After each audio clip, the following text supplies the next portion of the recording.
안녕하세요. 우선미입니다. 이번 시간에는 상속과 다형성 그리고 인터페이스에 대해서 공부하겠습니다.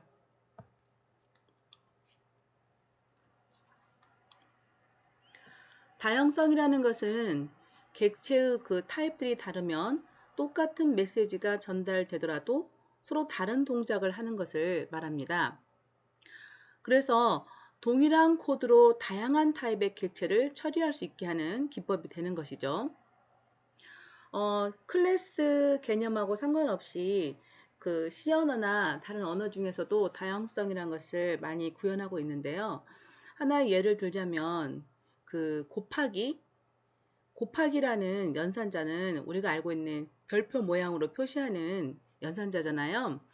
이것은 산술 연산자에서 곱하기로도 쓰이고요. C 언어 같은 경우에 그렇다는 겁니다. 그리고 C 언어의 경우에 포인터를 선언합니다 라고 할 때 선언부에서 뭐 int 별표 p 그러면 p는 int 타입을 가리킬 수 있는 포인터라는 거잖아요. 그래서 그 선언부에서 포인터입니다 라는 기호로 쓰이고요. 그리고 실행문에서는 그 간접 포인트로도 쓰입니다. 그래서 똑같은 그 기호이지만 여러 가지 의미로 구현이 될 수 있거든요. 지금 이 그림에서 보면 speak라는 함수가 있어요. 근데 그 dog이라는 그 강아지라는 클래스죠. 그 클래스 안에서 speak에서는 멍멍멍 이렇게 지져야 되겠고, 고양이의 그 클래스 안에서는 speak라는 함수에서 야옹이라고 해야 된다는 거죠. 그럼 이런 경우에는 어떻게 해야 되냐면 야옹이와 멍멍이 얘네들은 모두 동물이라는 클래스로부터 상속을 받을 거 아닙니까? 그래서 그 부모 클래스에서 speak를 정의를 하고 각자 상속을 받으면서 다르게 내용을 구현하는 것입니다. 그래서 그 제목 또한 상속과 다형성이라고 이렇게 제목을 붙인 것 같아요.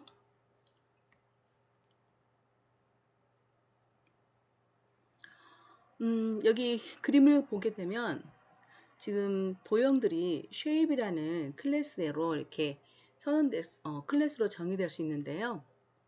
각각 도형들은 그리는 방법도 다르고 그리고 면적을 구하는 방법도 다릅니다. 그러나 이 도형들은 각각 면적을 구하고 그 도형을 그릴 수 있는 기능을 가질 수가 있거든요. 그래서 이 기능들을 뭐 draw, get area 이렇게 함수를 만들어 놓고 각각 도형마다 그 내용은 다르게 구현이 돼야 되겠죠. 이래서 다형성이라는 개념이 필요하게 된 겁니다.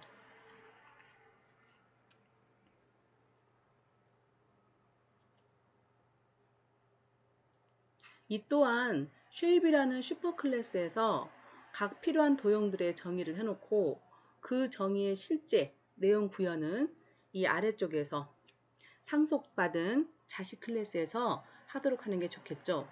그러면 똑같은 메소드를 서로 다르게 구현하는 겁니다.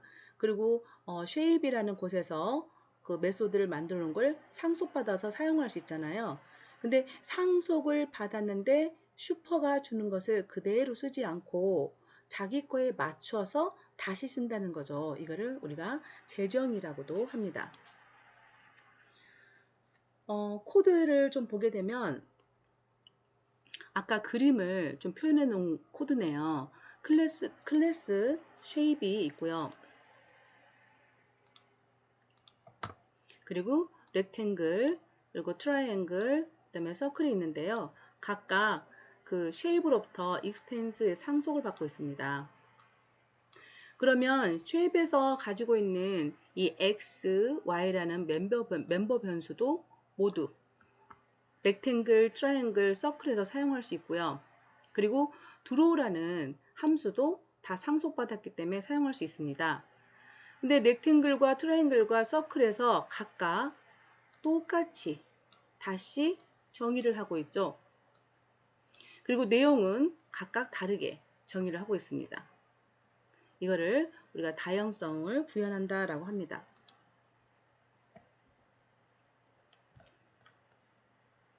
자, 이번에는 쉐입의 클래스 타입으로 S1과 S2라는 참조형 변수를 선언했습니다. 그래서 이 S1과 S2는 쉐입 객체를 가리킬 수 있겠죠. 그런데 이번에는 첫 번째 문항을 보면 쉐입 객체를 가리킬 수 있는 S1이 U하고 쉐입 객체를 찍어낸 것을 가리키게 되니까 이거는 정말 당연한 거. 앞에서부터 우리가 봐왔던 그런 형태죠. 그런데 두 번째 문항을 보면 S2에다가 렉탱글을 새로 만들어서 연결하고 있습니다. S2는 쉐입을 가리킬 수 있는 객체 포인터인데 렉탱글을 만들고 렉탱글을 가리키겠다는 거죠. 자, 이거는 가능한 일인가요? 이거는 오류가 나지 않습니다. 이거 부모 클래스가 자식 클래스의 객체를 가리킬 수 있는 그런 형태가 되는 건데요. 자, 서브 클래스 객체는 슈퍼 클래스 객체를 포함하고 있기 때문에 가능하다라는 것이죠. 자, 쉐입보다 상속을 받은 객체로 갈수록 멤버 변수가 더 많아질 확률이 있고 또 기능도 더 많아질 확률이 있습니다. 그리고 이 쉐입이 전부 상속을 해줬기 때문에 서클, 렉탱글, 트라이앵글은 쉐입을 공통으로 가지고 있게 되는 것이죠. 그래서 쉐입 타입으로 만들어서 쉐입에서 가지고 있는 X, 서클에도 있고 렉탱글에도 있고 트라이앵글에도 있습니다. 그래서 쉐입을 가리키고 있는 그 참조형 변수는 서클에 있는 그 쉐입에서 다룰 수 있는 요소로 서클도 다룰 수 있고 트라이앵글도 다룰 수 있다는 것이죠.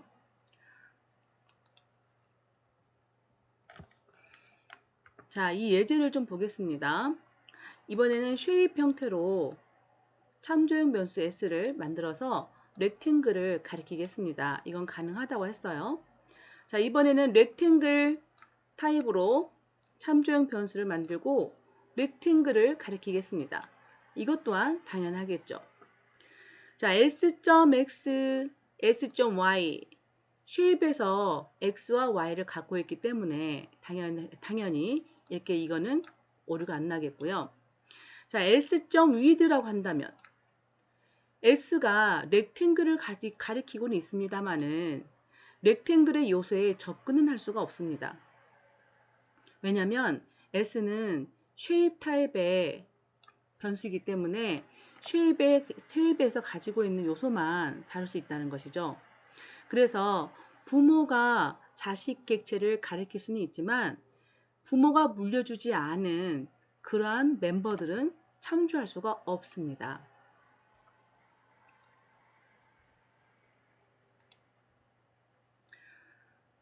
그러면 왜 이러한 것들을 다형성이라는 곳에서 다루게 되었는지, 그게 부모가 자식을 받을 수 있고 그리고 자식은 부모를 받을 수 없고 이런 것들을 지금 다형성을 말하다가 갑자기 이게 나온 거잖아요. 이게 다형성하고 관계가 있기 때문에 그렇습니다. 자, 이 코드를 보면 좀 이해가 될지 모르겠는데요. 그 shape 타입으로 array of shapes라는 배열을 만들고 있습니다. 자, 배열을 가리킬 수 있는 shape 포인터 변수고요. new 해서 정말 그 shape 형태로 배열을 만들었습니다. 그러면 이거는 shape 0, shape 1, shape 2 해서 각각 shape의 그 참조형 변수들이 가리키는 형태가 되는데요. 이 shape이 가리킬 수 있는 형태 안에다가 각각 렉탱글을 찍어서 트라이앵글을 찍어서 서클을 찍어서 넣어버렸습니다. 이 0번, 1번, 2번에는 쉐입을 가리킬 수 있는 참조형 변수들이 있어요. 그 참조형 변수들이 전부 렉탱글을 받을 수도 있고, 즉 가리킬 수 있고, 트라이앵글도 가리킬 수 있고, 서클도 가리킬 수 있습니다. 자, 이 상태로 하고 포문을 이용해서 이 모든 생성된 객체에 대해서 수행을 하는데요. .draw라는 자, 멤버 이름 그 객체 이름 .draw라는 함수를 호출하고 있습니다. 자, 렉탱글의 함수는 어땠어요? 앞으로 가다가 다시 들어왔습니다. 렉탱글의 드로우에서는 렉탱글 그리는 기법으로 구현이 되어 있을 거고, 근데 우리가 그림을 그리는 거를 복잡한 코드이기 때문에 그냥 말로 그 출력문으로 표현한 것 뿐이죠. 그래서 렉탱글 드로우 이렇게 출력을 하고 있고, 그다음 트라이앵글에서는 트라이앵글 드로우, 그리고 서클에서는 서클 드로우라고 다시 재정의해서 구현했잖아요. 이것들이 알아서 각각 렉탱글 거, 트라이앵글 거, 서클 거 거기에 포함돼서 다시 재정했던 드로우가 호출이 되고 있다는 겁니다. 자, 이렇게 여러 개 그 자식 타입의 객체를 여러 개를 담을 때, 즉 똑같은 이름의 드로우이지만 서로 다른 기능을 하고 있는 그런 요소들을 다룰 때는 렉탱글로 만들 수도 없고 트라이앵글로 만들 수도 없고 서클로 만들 수도 없잖아요. 이럴 때 슈퍼에 있는 그 슈퍼 타입의 클래스 타입으로 만들어서 다양한 객체들을 생성할 수가 있고 그 객체에 해당되는 함수를 불러올 수도 있다는 겁니다. 그래서 이것 또한 똑같이 지금 변수 이름은 똑같고 드로우를 호출했는데 각각 다른 기능으로 나오잖아요. 이게 다양성이죠. 근데 이걸 구현하기 위해서는 그 슈퍼 클래스가 자식 클래스를 가리킬 수 있다. 이게 가능해야지만 되는 거죠. 인터페이스라는 것은 우리가 그 뭐 하드웨어에서 인터페이스는 뭐예요? 어떤 그 장치들을 연결해서 서로 데이터를 주고받는 어떤 규칙들이 인터페이스라고 하잖아요. 근데 소프트웨어에서도 이런 인터페이스 개념이 필요하긴 합니다.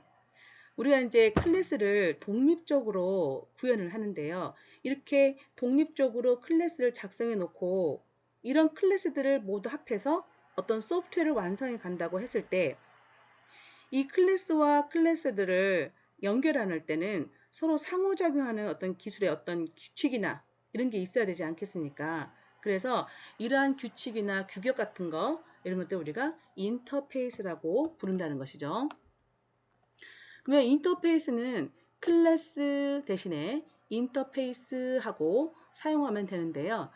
클래스를 선언하고 정의하듯이 클래스하고 클래스 이름 주고 집합기호 안에 쓰듯이 인터페이스하고 인터페이스 이름을 주고 집합기호 안에 쓰면 됩니다. 단 자세히 보시면 형식에 추상 메소드라고 써 있죠. 네, 인터페이스는 추상 메소드를 가지고 있습니다. 자, 추상 메소드는 앞에서 배웠을 때 내용이 없는 메소드다. 그렇게 배웠죠. 그래서 이 추상 메소드를 상속받게 되면 반드시 정의를 해야 된다. 이렇게 배웠었습니다. 그리고 이 밑에 설명에 있는 부분을 좀 보실게요. 인터페이스 안에서 필드는 선언될 수 없다. 즉 변수 선언도 안 되고 상수는 또 정의할 수도 없다.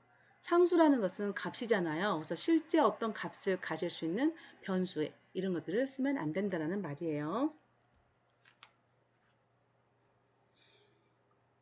자, 이 코드를 하나 보겠습니다. 인터페이스 드로업이라는 인터페이스가 있는데요. 이 안에는 추상 메소드가 있네요. 내용이 없는 드로우 메소드가 있고요.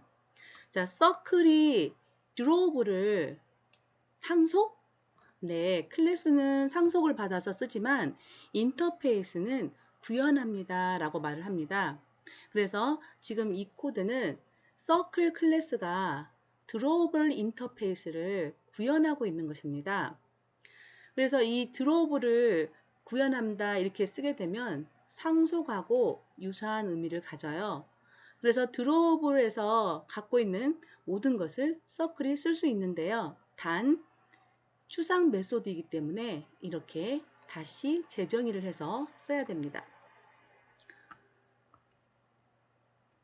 여기는 테스트 하는 곳인데 자 메인 함수 들어가서 볼게요. 드로우블 타입으로 객체 OBJ를 객체형 변수 OBJ를 만들고 서클을 생성한 다음에 서클을 가리키게 했어요. 그리고 obj.draw 하게 되면 뭐가 나올까요? 이게 출력이 되겠죠. 우리 자바에서는 인터페이스가 어떤 그 클래스와 클래스를 연결할 때 그 어떤 규격이라고 이렇게 배우기보다는 제가 사용한 바에 의하면 다중상속을 지원하는 데 가장 큰 역할을 하는 것 같아요.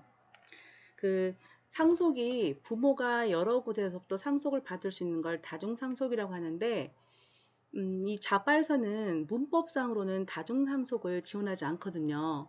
그래서 뭐 extends 하고 클래스 A, 클래스 B 이런 걸 쓸 수가 없어요. 그래서 상속을 하나만 받는데 우리가 어떤 상태에서 A라는 클래스의 특성과 B라는 그 클래스의 특성을 모두 가지고 있는 어떤 새로운 클래스를 만들 수도 있잖아요. 이럴 때는 하나만 그 상속받을 수 있기 때문에 하나는 그 드로우블 아니 여기 드로우블처럼 인터페이스로 만들어 놓고 구현을 받는 겁니다. 그래서 후에 이제 저희가 이제 앞으로 배울 그 비주얼한 GUI 부분에서는 많은 그 인터페이스들을 볼 수가 있어요. 그 보통 내용의 기능상 그 상속 개념으로 그 이렇게 상속받아서 이렇게 클래스를 정의할 건데 그 상속받아서 정의한 거 외에도 GUI들을 다시 또 상속받아서 사용을 해야 될 필요가 있거든요. 그러니까 버튼을 하나 만들더라도 버튼 클래스가 만들어져 있어요. 그러면 그 버튼에서 할 수 있는 모든 것을 다 구현해 놓고 있으니까 우리는 그 기능을 상속받아서 쓰면 되거든요. 근데 다른 것들 클래스를 상속받고 있는 상태에서 GUI를 하겠다고 또 그 버튼 클래스를 상속받을 수는 없단 말이죠. 그래서 이런 경우에는 그 인터페이스로 구현해 놓고 있어서 인터페이스를 가져다가 임플리멘트하고 쓰면 된다는 것이죠.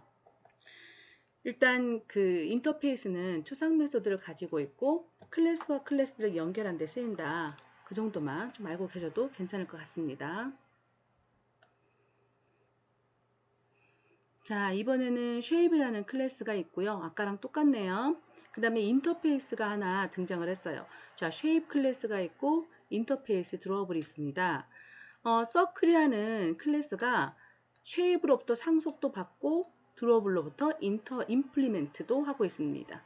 그러면 이 shape이 갖고 있는 xy도 쓸 수 있고 드로우블이 갖고 있는 드로우도 다시 정의해서 쓸 수 있다는 것이 되겠죠.